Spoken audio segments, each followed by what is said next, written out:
Good evening, comrades.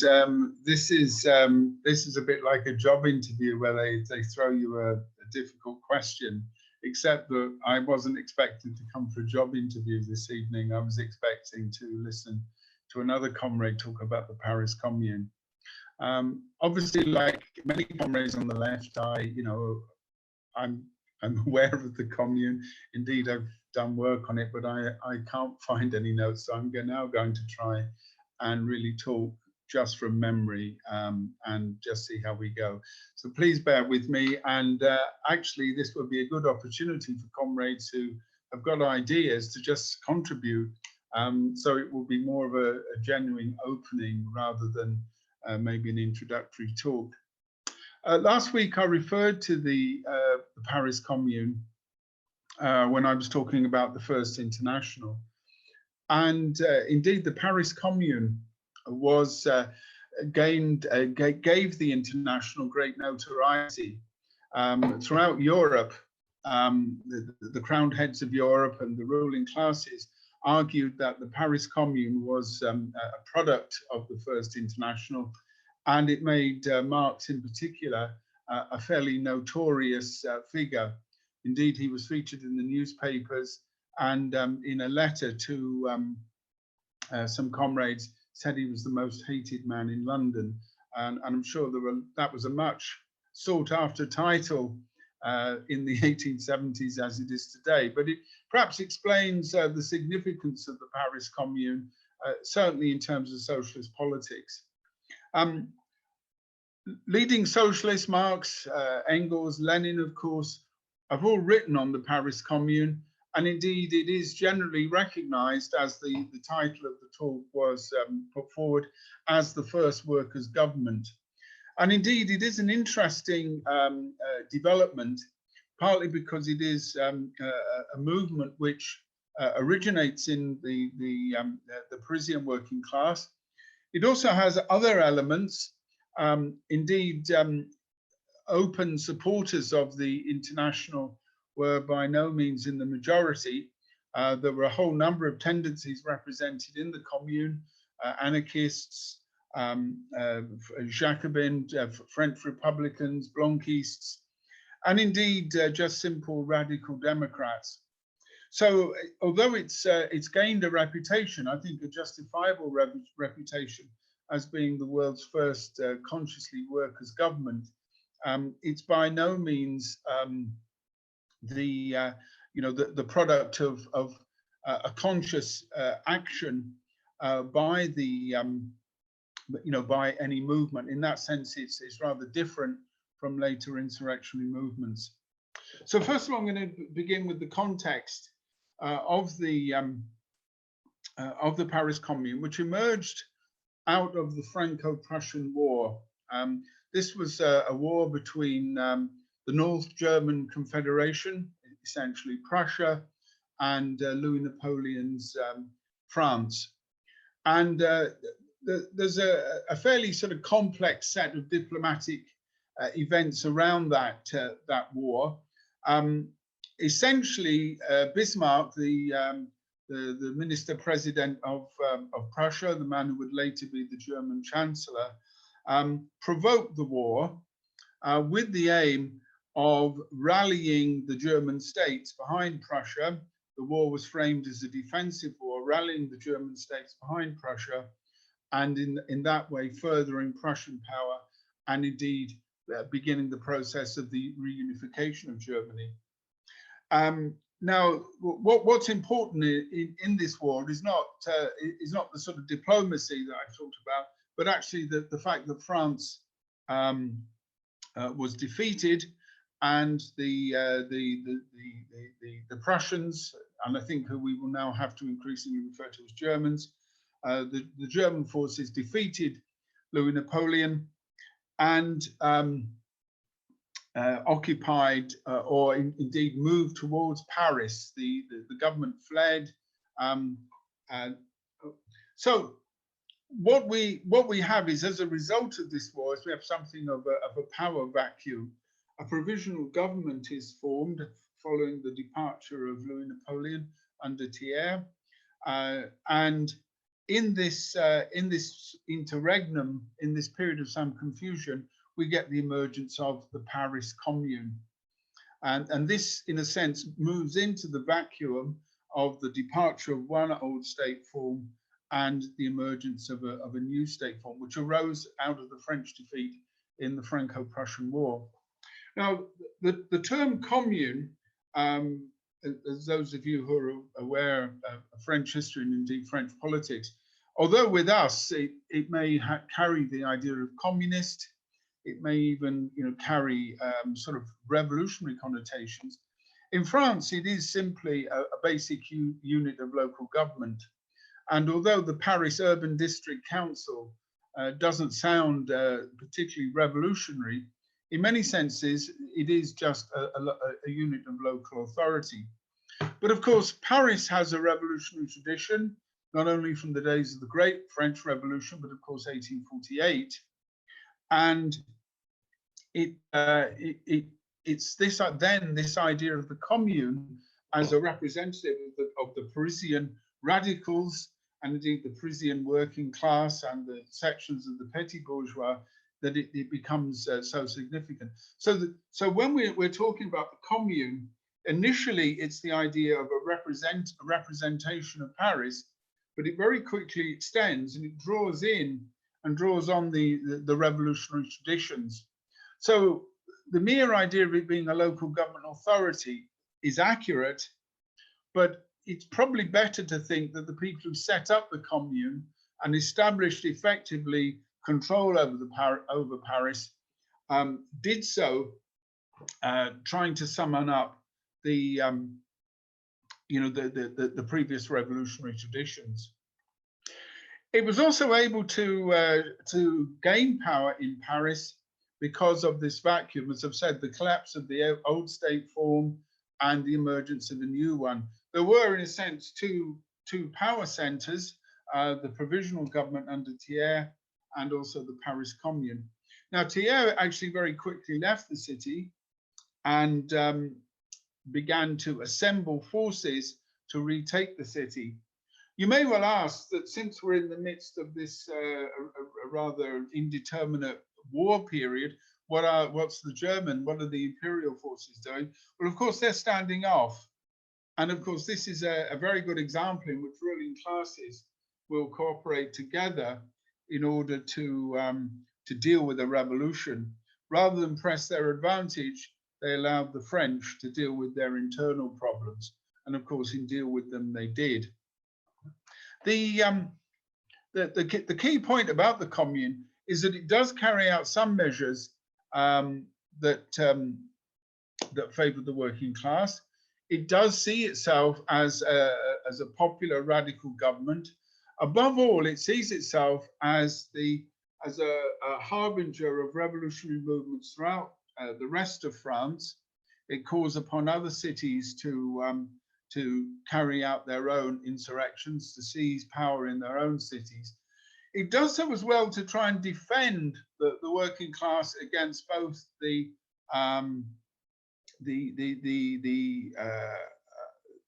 invading German armies, but also having no confidence whatsoever in the regime that's just collapsed, and indeed in the provisional government as well.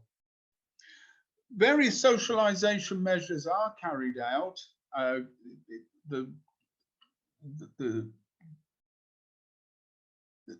limitations on working hours, the most famous one, of course, is the limitation on bakers' working hours. Also, other democratic rights are extended. So what we have then is a government in a sort of revolutionary city under siege. We have a government which is, in a sense, trying to spur on the rest of France to rise up, and is trying to carry out some immediate policies in the interests of the working class.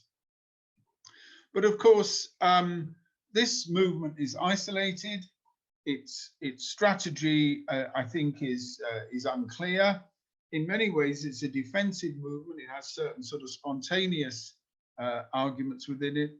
And above all, it is, I think, clearly divided between those who are much more explicitly socialist and those who are merely radical Democrats. Writing afterwards, Marx and Engels, in interpreting what happened, and this is later picked up on by Lenin, point to a number of weaknesses. And these, again, I think are quite famous. One key weakness is not seizing the Bank of France, not seizing control of the monetary system, not really taking clear control. The other one is, in many senses, their whole defensive operation. They, in a sense, sat in the city, hoped that other cities would come to their rescue, did not, for example, move against Versailles, where the provisional government and where the counter-revolution was massing. And in many ways, this sort of lack of a conscious strategy was a real weakness. However, there were some, I think, distinct features, particularly the arming of sections of the population, and in particular, the extremely democratic nature of the Commune. So the lessons that Marx and Engels and others learned from this, I think, were very clearly about the nature of the state. The fact that the Commune still had elements of the older state, but also that it was moving towards a new form of democratic state in which the working class were armed, in which there was the right of recall, and indeed, direct and popular sovereignty. But their other criticisms were tactical, both in terms of their failure to launch an offensive, particularly against the counter-revolution that was massing against them, and also, I suppose, the failure to spread that movement. We might also, in retrospect, raise questions of revolutionary leadership. This movement arose out of a particular crisis, and the fear of the city being overrun, the failures of the existing ruling class, but the existence of a group of revolutionaries who were clear on what they wanted to do, but in particular had a very clear strategic line, also seems to have been really a very serious weakness. But none of that, I think, should be weighed against the Commune. The Commune was a proletarian, and also with sections of the petty bourgeoisie. It was clearly quite a dramatic event. Above all, it showed the permeation of socialist and revolutionary ideas through sections of Paris. Paris's revolutionary tradition is, of course, going to be significant in this. So in that sense, they draw on that, but they also point the way, I think, to a new future as well, in that their radical democracy, they're carrying out measures in the interests of the working class, nothing like, communalization of property. The Commune doesn't really last long enough for that. The other point about the Commune, as I've said, is it draws attention to the international. There are supporters of the international active in the movement, and that then gives the international great publicity. But of course, it's also a symbol of the fear that the ruling class has, and the suppression of the Commune was carried out in an absolutely horrendous way. The government moved on Paris, and the troops under Cavaignac really carried out a most harsh and bloody repression. The casualties numbered into the thousands, into the tens of thousands. The famous last stand of the Commune in the Père Lachaise cemetery was immortalized in art, in paintings, and also in literature. And it was a very clear attempt to suppress any revolutionary ideas, and again shows the fear that the ruling class had about the nature of that movement. The other, I suppose, key aspect is that it went on to influence subsequent debates in the international. The Hague Congress of 1872 discussed the Commune, and indeed, you might argue that the distinction or the very clear divisions between Marxists and anarchists in the First International, and then subsequent debates about the type of program that Marxists and revolutionaries should have was very much shaped by that. In particular, I think the idea that the state, the idea of the ready-made state, the idea that the state could simply be an instrument that would could be used by the working class, that idea was fairly severely challenged in the aftermath. Marx, in his famous pamphlet, The Civil War in France, looks at those sort of tactical lessons, but he also looks at the theoretical lessons about the nature of a socialist revolution, and indeed the prerequisites for it. He makes a number of quite detailed tactical criticisms, but also points to the revolutionary spirit and the elan that was expressed there. So the Commune casts a long shadow. It's both the first attempted workers' uprising of that sort. It holds on to the city. Indeed, it has a form of government, but it's very clearly limited. And later revolutionaries and contemporaries really pointed to those limitations. So that's my introduction. My apologies, comrades, for a rather generalized description. I hope that other comrades can come in and contribute. I think that would probably be better than asking me detailed questions, but I will attempt any comments that comrades have. Seminars were once described as a pooling of ignorance, so I'm afraid that on this topic I've displayed my ignorance. So I hope you treat that with a degree of indulgence, and let's see if we can at least look at our common understandings of the importance of this movement. So thank you, comrades. Thank you very much, Kevin. You're a hero for doing that at such short notice, and it wasn't easy. Sorry again for comrades who've joined us late. Our speaker, Alec Price, couldn't make it. Kevin stepped in very briefly, a very short notice, and we're much obliged. Thank you very much. Okay, we have Matthew and Anne had their hands up already, so Matthew first. Hi, comrades, can you hear me? Yes. Okay. Yeah, good, right.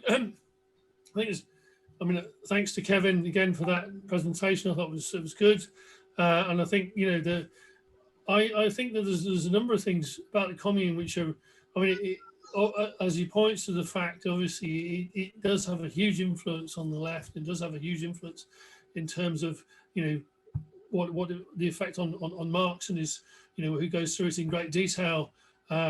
And in terms of the discussion of the movement and the effect on later revolutionaries, like particularly the Russians, but I mean there are certain principles within it.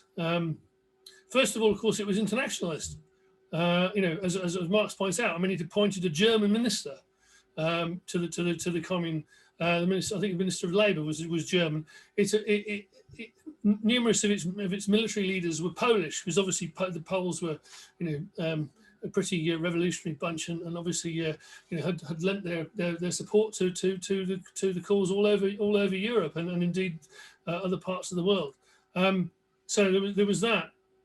I think you've also got a degree of support across the whole of France. I mean, if you go into various bits of France, you will actually see little plaques to the martyrs of the Commune in different towns, because obviously people supported the Commune from all over the place. I think the other thing, of course, was the effect on the ruling class. it terrified the hell out of the ruling class, as rightly. I mean, it understood quite clearly here was the working class expressing itself, however inadequately or with whatever deficiencies. And in fact, of course, if you look at what happens after 1870, 1871, there's a 20-year depression throughout Europe and the rest of the world. Huge economic depression. The movement towards imperialism, towards the carve up of Africa, towards building all these sort of huge empires and attempting to build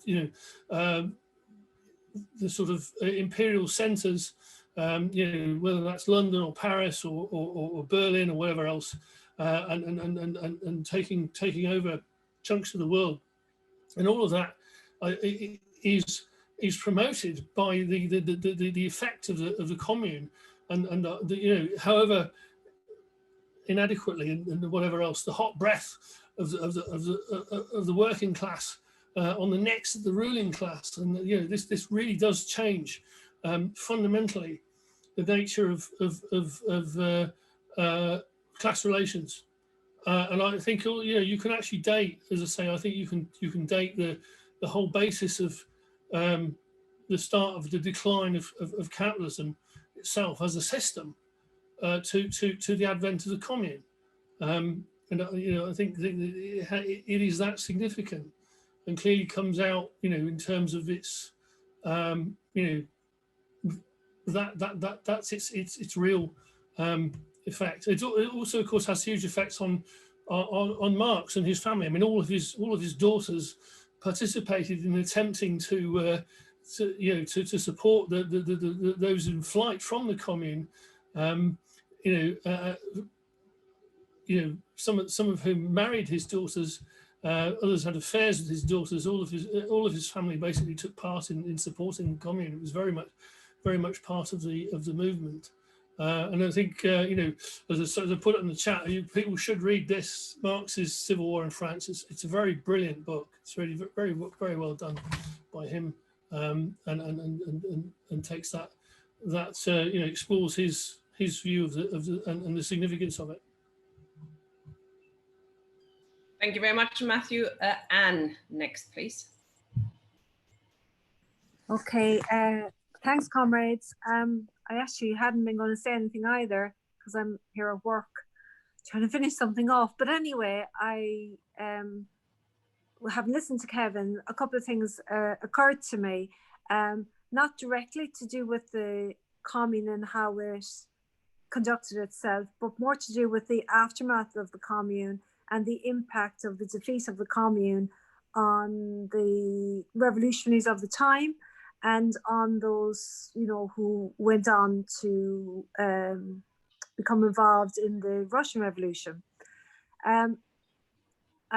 Just like linking in with what Matthew said there about the Marxes, I can't remember, to my shame, whether it was Laura Marx or Jenny Marx and her husband committed suicide in the years following the defeat of the commune. And it seems to me, like reading accounts of the time, that there was a great deal of depression and despondency about the defeat of the commune and the prospects for, I suppose, escaping that shadow of defeat. So I really wanted to kind of ask Kevin if you could say a little bit about the involvement in the movement, of the movement in assisting the communards, and the importance for the movement of kind of analysing the experience of the commune. I mean, how many was it, like 50 years later they had to wait, or perhaps less, for the next major revolution, which is obviously less than we've had to wait. But I think that you can maybe take some heart in seeing that, they went through a similar different in the sense of, obviously it was just one country, really just one city, but similar problems insofar as trying to grapple with the problems of the defeat. And in the Kommunistka, which I'm translating, which was the journal of the Zhenotdel, the Women's Department of the Communist Party of the Soviet Union, I haven't translated them, but it's interesting that there are a lot of articles about the communards, and there are lots of commemorations of the events of the Commune. This is after the Russian Revolution, so it really is part of their, the tapestry of their movement. And I just wondered whether you could say anything on that, what your view is on the relevance and how the kind of lessons of the Commune interpenetrated the movement. Thanks, Tina. Thanks, Kevin. Thanks, Anne. Kevin, do you want to come in at all to reply to a few things or not? Can't see him now. In which case, we're going to Pauline. Oh, there he is. Kevin, do you want to come in now or wait a little while longer? You're muted. Thank both Anne and Matthew for their questions and sort of extended comments, particularly Matthew, who filled in more details. As they say, more details would be welcome. I think the international aspect is important, not only because of the people who were actually present in Paris, but indeed others. The Commune did appeal to other European revolutionaries, and indeed made other European revolutionaries honorary commanders, and indeed in a couple of cases actually asked for well-known European revolutionaries like Garibaldi to come to Paris to command their forces. So I think that is an important point, but I think it's probably the lessons of the Commune and the point that both Matthew and Anne make that will be significant. Some of those lessons I think are pretty well digested at the time, and in particular the argument that the state will brook no opposition, which again French history would obviously support that view. But I think it's also the idea that once a movement is pushing forward, then it shouldn't, for example, surrender that initiative. The failure to march on Versailles, the failure to not seize the assets in the Bank of France, and I suppose a rather sort of half-hearted approach, which is interesting, and because when you consider the fact that the hard work had been done, and the situation in Paris was through the siege and through the war, people had undergone incredible privations. So in a way, they'd sort of shown the Parisian population had shown their determination. But I think some of the perspectives of the leadership were still uncertain, and above all, the idea that the state might, for example, come to some sort of accommodation with them, or indeed that they could pressurize the state in a particular way.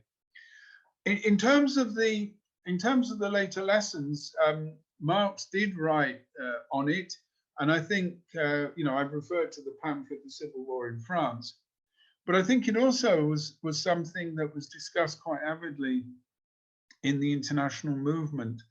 And so the mass socialist parties that start to emerge from the late 1880s, which is 15 or so years after the Commune, do draw lessons about the state, about, for example, the idea of the standing army, about opposition to the standing army, and above all about the need for workers' institutions, what will become Soviets in the Russian Revolution, but representations or representative bodies of popular power. And that, I think, is one of the clearest lessons of the Commune, that this body, which starts off as a municipal authority, then starts to acquire powers to itself, and indeed starts to represent the Parisian working class population. I think Paul and Jenny Lafargue committed suicide, I think, really quite late on. I seem to remember the years 1911. I don't know if a comrade would correct me on that. In terms of the depression, yes, I think the defeat of the Commune, and above all the exiling of communards, the absolutely brutal killings. The casualty figures are disputed. In the final weeks, maybe 6,000 to 10,000 are effectively summarily executed.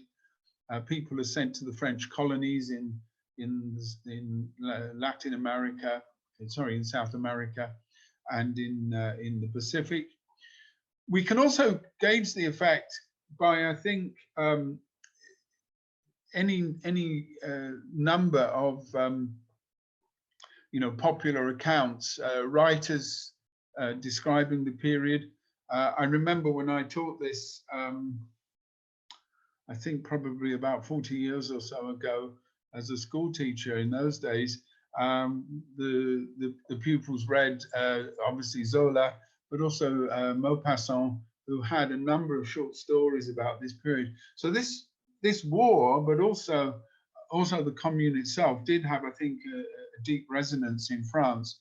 And Matthew is quite correct about the communes in other cities, but obviously, of course, other parts of France in the rural areas, did not respond in the same way, then it remains relatively isolated. I think it also had a very important effect on French socialism, and indeed, when Millerand joined the, I think, Valdac-Rousseau government in 1899, he served in the same cabinet as the butcher of the Commune, Cavaignac, and in a way exposed his, his socialist credentials in more ways than one, not only joining a bourgeois government, but actually, sitting with someone who participated in the slaughter of his comrades. It also, I think, made many French socialists very clear about the nature of their regime, and in particular, the nature of bourgeois liberalism, people like Thiers, and indeed, a number of politicians who were going to come along, General McMahon, who's, despite his Irish name, is a French general, commander-in-chief of the army, will later be president of the Republic, Third Republic, I think in the 1870s. He again is, identified with reaction. So this new republic, is tainted in the eyes of many people from the circumstances of its birth. So the very clear differences between French socialists and liberals, and that emerges very clearly from the Commune. Anyway, I'll leave it at that and open up to other comrades. Thank you, comrade. Pauline was going to be next, but I can't see her now. There you are. Hi, Pauline. Sorry about that. There you go.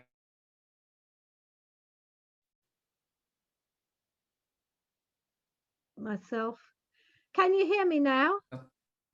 All good. Yeah. Yep. Okay. Yeah. Well, I've got sort of two questions. I think actually Kevin's covered quite a lot of the ground, but one was about the sort of nature of the state, and also the kind of the fact that in the 19th century there were lots of sort of weapons circulating in society, at large. So they weren't just confined to armed forces. And that's not a situation we have today at all. And how important was it either for the communards to actually be facing what we clearly know was a much stronger and overwhelming force of the French state. Was it important that they had those arms? Was it important for the point psychologically that, oh, well, we got arms, you know, aux armes citoyens, that sort of thing.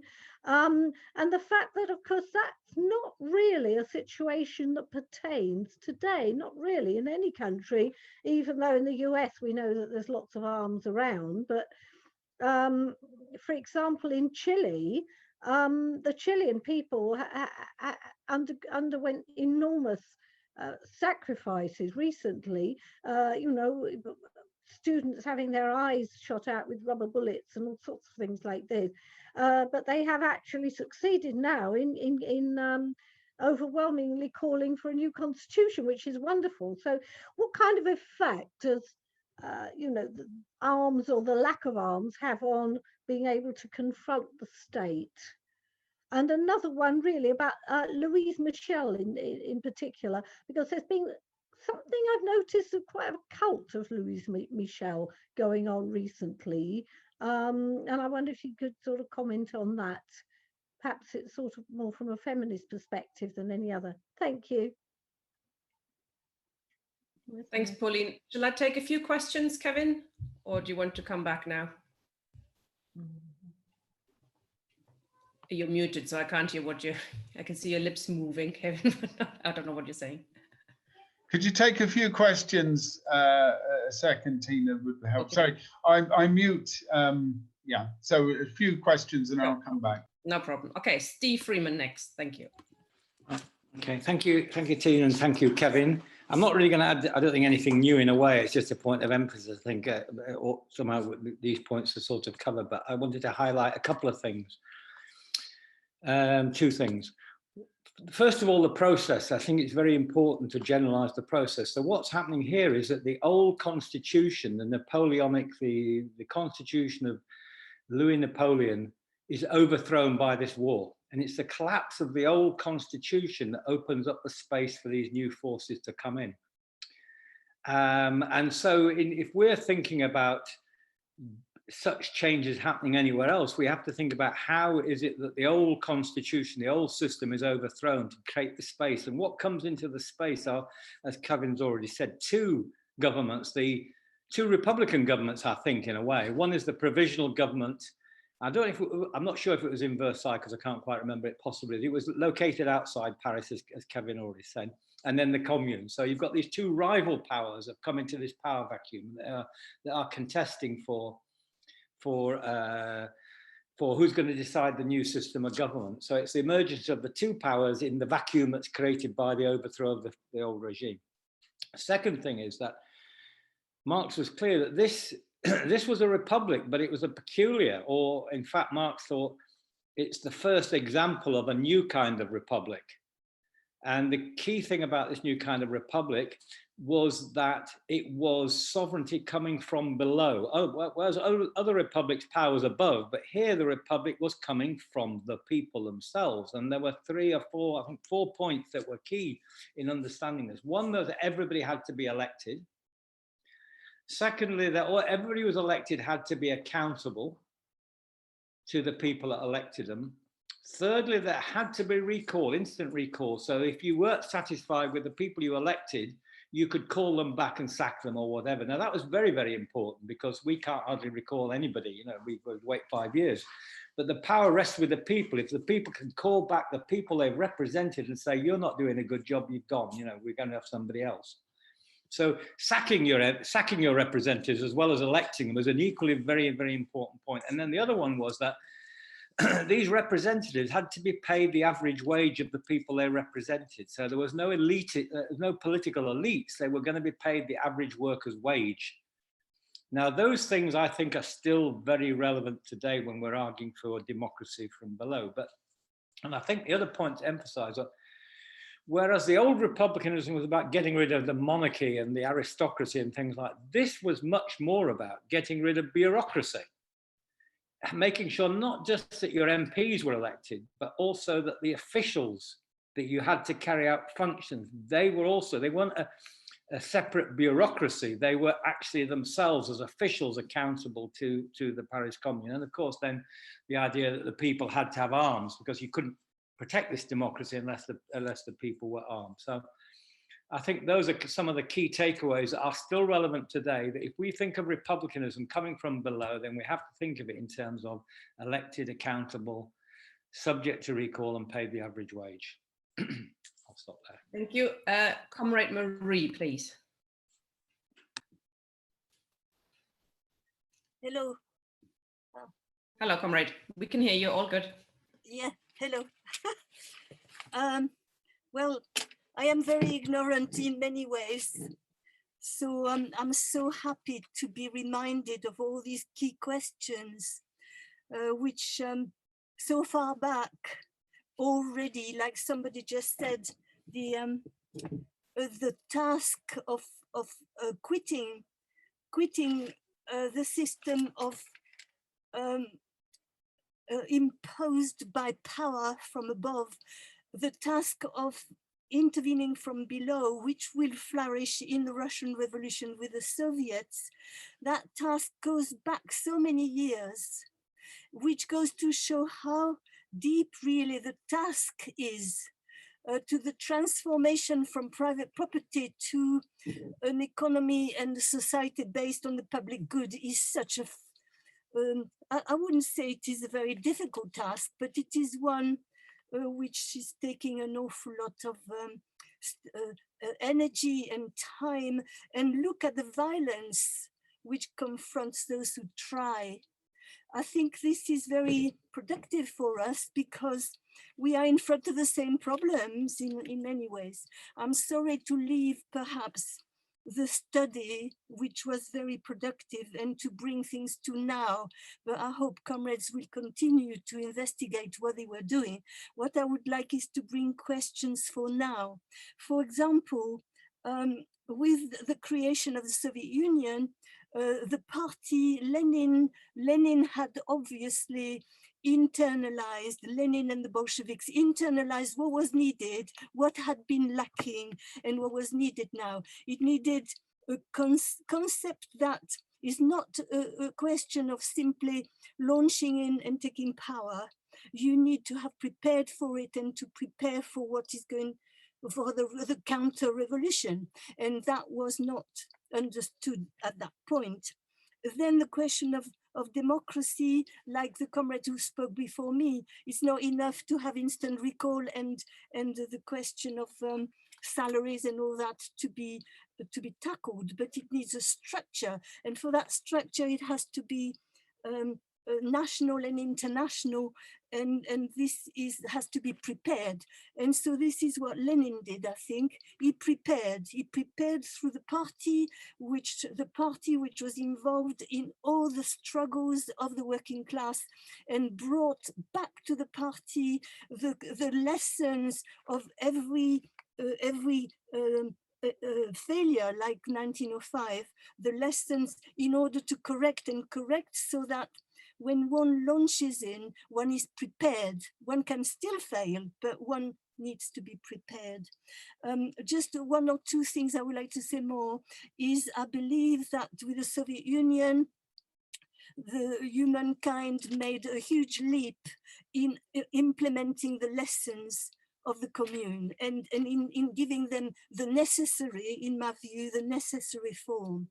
But then, because it did not spread, because the Soviet Union remained isolated, then it had to back down, and it did.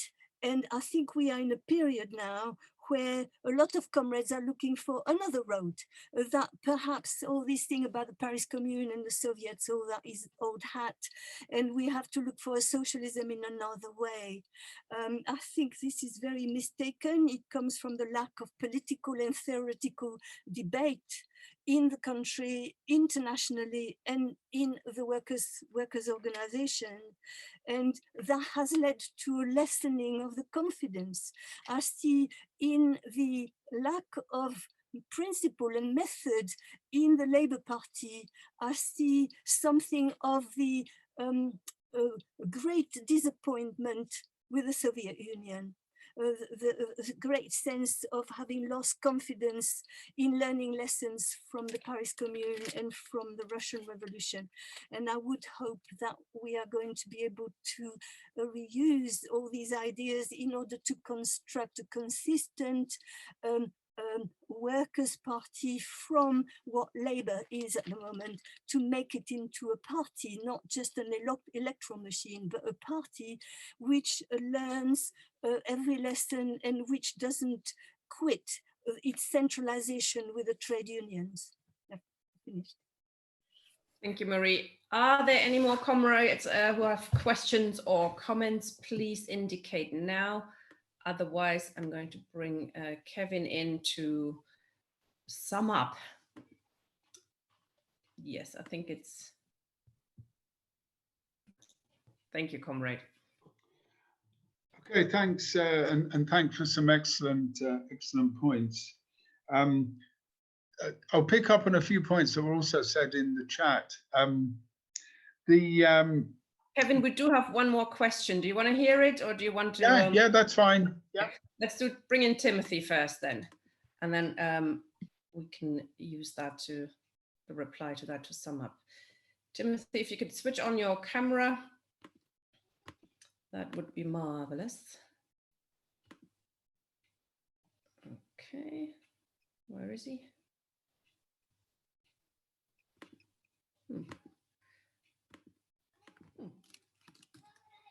He seems to have vanished. I hope I didn't throw him out by mistake. I don't think I did. No, sorry, Kevin, for interrupting you. He's gone. So if you could carry on. Sorry, comrade. If he comes back, we'll take it, I'm sure. First of all, just on the question of the zoo animals, that was certainly true during the first siege. I actually think that the commune, there were periods of privation, and so obviously a city under siege, where a new regime trying to organize things, problems of food supply and so on were obviously going to be significant.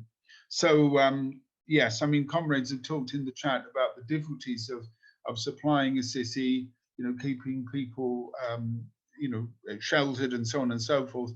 This new regime is having to deal with those problems, right away. On the question of Louise Michel, I mean, she is an interesting figure. I think she is really representative of a number of women who are very significant in the revolutionary movement. The Women's Vigilance Committee is an important example of that. And also the participation of women in the military defense, as well as in the government activities.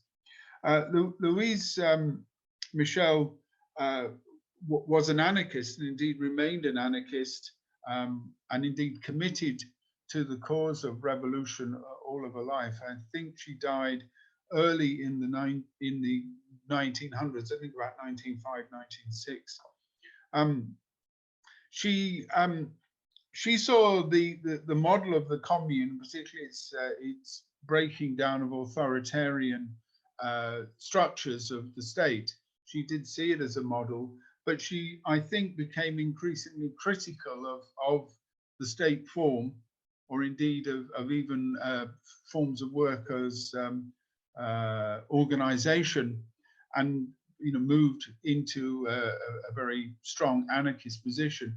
But she was, I think, a symbol of the commune, and she was very highly regarded. She was sent into exile in New Caledonia in the South Pacific, and indeed she spent some time in Britain as well.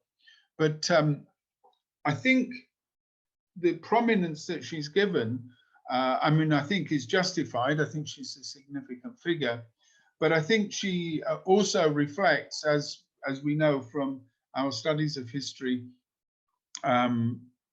fashions and indeed emphases change. And I think the awareness of the women's movement from the 60s onwards, and indeed the argument that that many figures who had often been somewhat marginalized are actually more important. So Louise Michel comes, I think, more to the fore because of that. That isn't just to say it's an academic fashion. I think also there were quite deliberate attempts to downplay the Commune by bourgeois historians, indeed to just see it as a relatively small Parisian affair.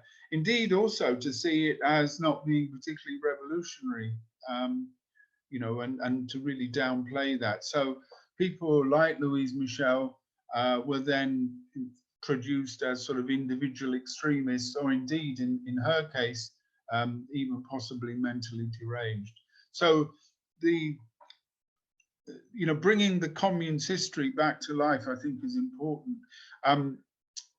A couple of people in the chat referred to the way that the Commune isn't taught in France, and if that the destruction of French history in that way has gone on, then that's very clearly, you know, ideological. We might almost say the same thing in Britain as well, about the fact that knowledge of Britain's radical democratic and revolutionary history is, you know, is woefully not taught in schools. And again, I think that's very clearly an ideological project. I think some of the key lessons of the Commune were covered very well by Steve in terms of radical democracy, particularly the idea of the recall of representatives and that form of democracy. I think as well, the separation of powers, and indeed the idea that government is a sort of professional function, or indeed that it's the state bureaucracy, or indeed the government is in a sense different from the population. And what the Commune was attempting to do was to break that distinction, both through the rights of recall, election, but also the idea that functions should be either shared or should be electable. And from that, we're starting to move towards the ideas that Lenin and others are putting forward, particularly in State and Revolution, that you know, when everybody is a bureaucrat, nobody is a bureaucrat.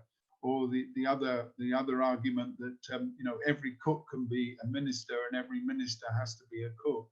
So the arguments of the professionalization of politics, the idea that political power is for them, is for some elite, or it's for professional politicians, you know, which is very strong in the labor movement. It's why we have, you know, that class of labor bureaucrat, councillors and MPs and trade union officials.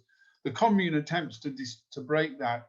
And again, when Marx talks about the smashing of the state machine, it's that I think that he's drawing attention to, not the sort of thing that you might see in, or the sort of thing that's highlighted in, you know, films, that, you know, the storming of buildings. That's important in a revolution, but it's actually the creation of new forms of power. And those forms of power also have to come through people recognizing those forms of power. In other words, it has to come from the mass of the population themselves. To run a system like the Commune, indeed to run a socialist system, requires the active involvement. It requires the self-emancipation of the working class, which, you know, the First International is putting forward. And the Commune shows attempts to do that. And it's that, I think, which makes it such an inspiration, and an inspiration to later socialist leaders in that way. On Pauline's point about weapons, I think that's a very interesting point. And revolutionaries studied the Commune. They studied the military details. They looked at the barricade fighting and so on. And indeed, as we know from later movements, you know, movements in our own lifetime, often putting up barricades was almost part of the whole theater of the revolution. And I'm using that phrase because the point that you make, Pauline, is very accurate, is very apposite.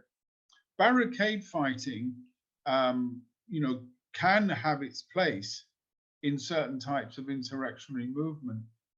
But we do have to ask the question whether in a conflict between revolutionaries and a conventional army, whether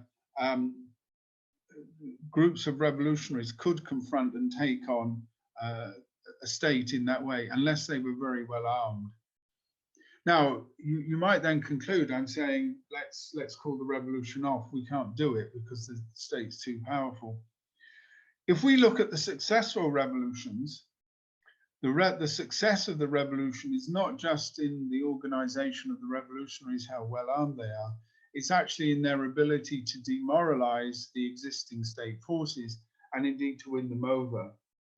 If we look at the Bolsheviks' seizure of power in Petrograd in 1917, they were able to do that because the forces arrayed against them were actually weak and crumbling. The forces of the state were actually disintegrating, and indeed the army, the mass of the army, had been won over or was in the process of coming over to the Bolsheviks. So if we take the Chilean example that you referred to, Pauline, which I remember very well indeed, the issue there wasn't the bravery of Salvador Allende or indeed the other supporters of the Popular Unity government.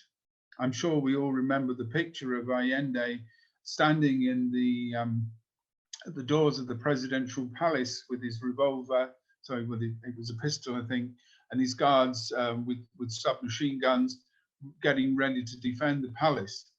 We've no doubt about the bravery.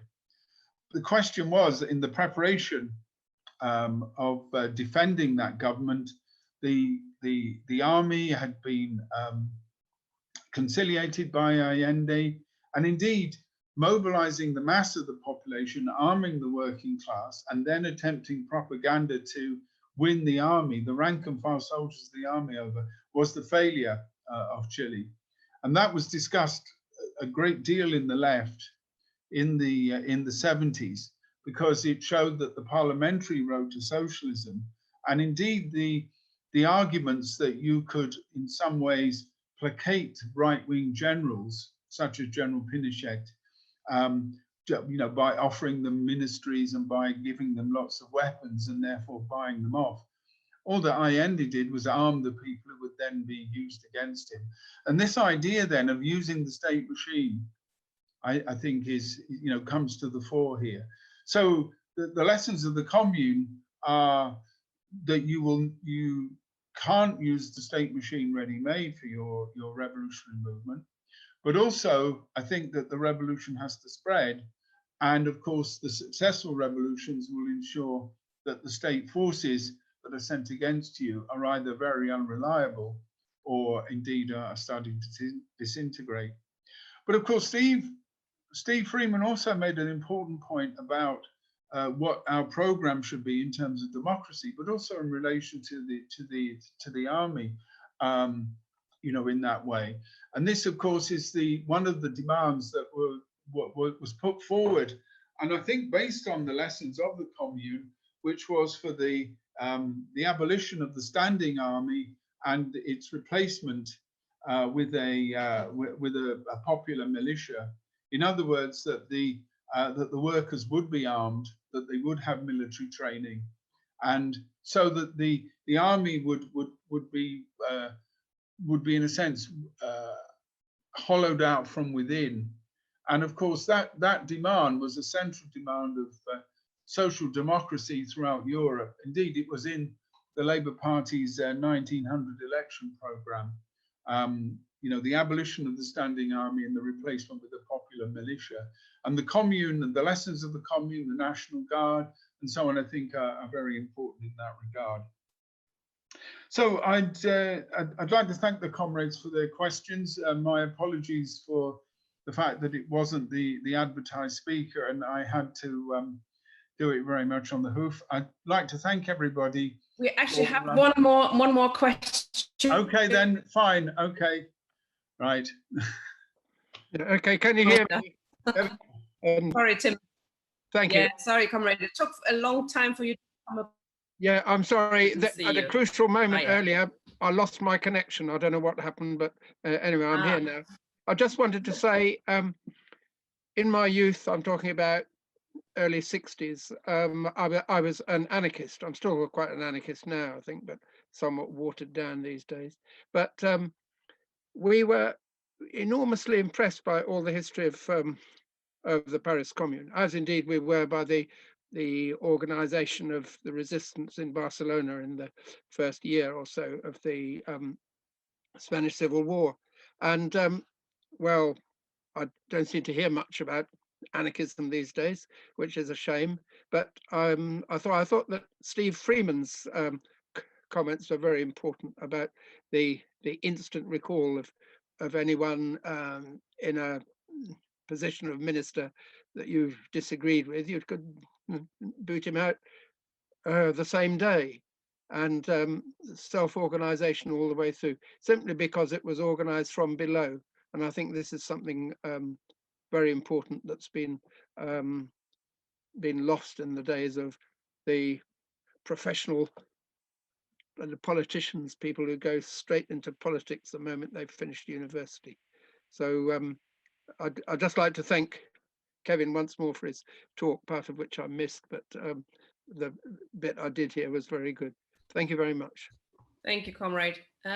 Kevin, do you want to say anything else on? Yeah, I would actually, because I thanked him for his comments, and I think that idea of democracy, and in particular the accountability, which is not a word I particularly like. I think of democracy as being not that we have professional politicians, not that we have professional leaders, but actually that we have a movement in which some comrades carry out particular tasks, but that they can be recalled if they don't, they're not able to do those tasks, or if there's a disagreement or whatever. In other words, what the Commune shows is that politics is not a professional occupation. Above all, that if we are talking about really transforming society, then that idea of democracy and accountability throughout our movement is absolutely central. I'm not going to relate the Paris Commune to the current witch hunt in the Labour Party. Suffice to say that Keir Starmer and Dave Evans wouldn't have lasted 5 minutes there, and indeed they shouldn't really last 5 minutes in our party now, prohibiting discussion, prohibiting democracy. So I think the lessons that we have to learn from that commune are not only about the nature of the state machine, but actually about those basic ideas of democracy. We have to campaign to implement those ideas. We have to campaign for extreme democracy. We have to campaign for all of those demands. But we, above all, need to have our own democratic movement. And it's that, I suppose, sense of activism, that sense of activity, and above all, that sense of self-emancipation that the commune embodies. And I hope that the socialist movement that we're trying to build, the party and the movement that we're trying to build, also embodies that idea of self-emancipation. So I thank comrades for their questions, and my apologies that I stepped in at the last minute with, and I'm afraid it wasn't as well organized and as detailed as I would hope.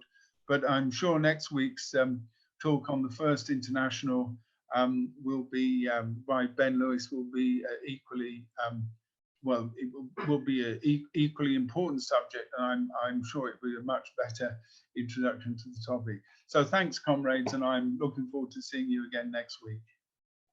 Kevin, it was very good. Don't you worry. Thank you very much for stepping in at such short notice. A lot of people commented that I didn't notice you weren't prepared. And I think the key task is always what lessons you can learn from an event in the past. And I think you've drawn out really well, like whenever is a bureaucrat, nobody's a bureaucrat, quite right.